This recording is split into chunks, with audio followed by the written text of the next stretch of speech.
Running to the store real quick. Thought on my mind today is warfare. Warfare is nothing more than a history of measure and countermeasure. And every time somebody comes up with a war-winning weapon that can't be defeated, somebody designs something that defeats it. We can go back to the origins of the universe, where two people would get in a scrap and start throwing haymakers at each other.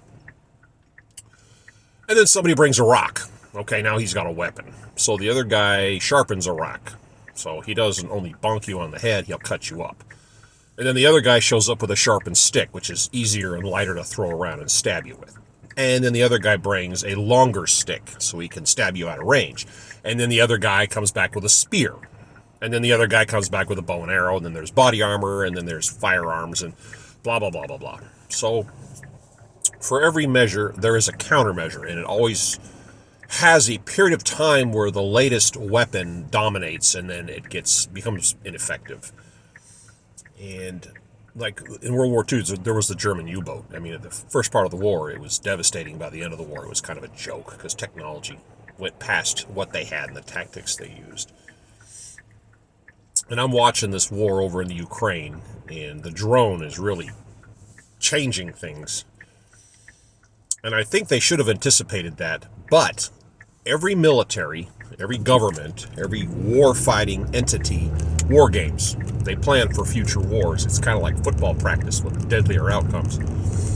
The problem is, when you plan for war, it's always based on the last war, because that's your only reference point. But the next war that comes along is going to be completely different. And that's just the way the world works. There's nothing you can do about it. I was watching this thing on the Ukraine war here the other day, and the camera was panning by some Ukrainian soldiers. They're sitting around talking, and the camera goes by this guy holding this funky-looking weapon in his hand that looked not unlike a snow shovel.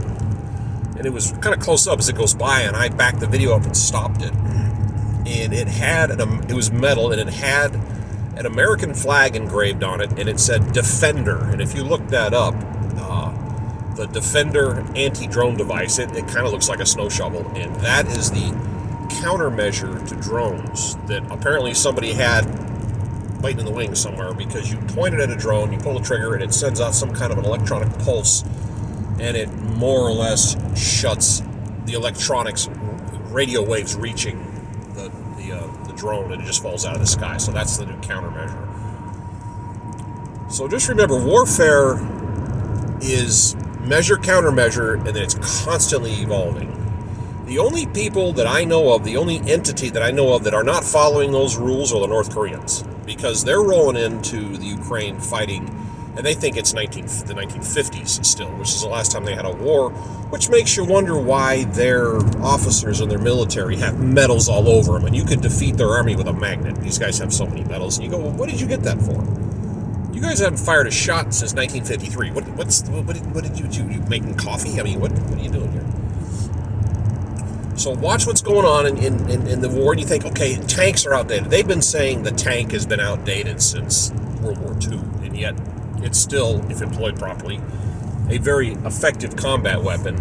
And what's going on over there in the Ukraine right now is neither side is employing armor properly. They're sending it in piecemeal. They're just loitering around in a kill zone. It's just, they're not using it right, but none of my business. But anyway, that's my thought for this morning. It was just random things going through my head. Have a great morning.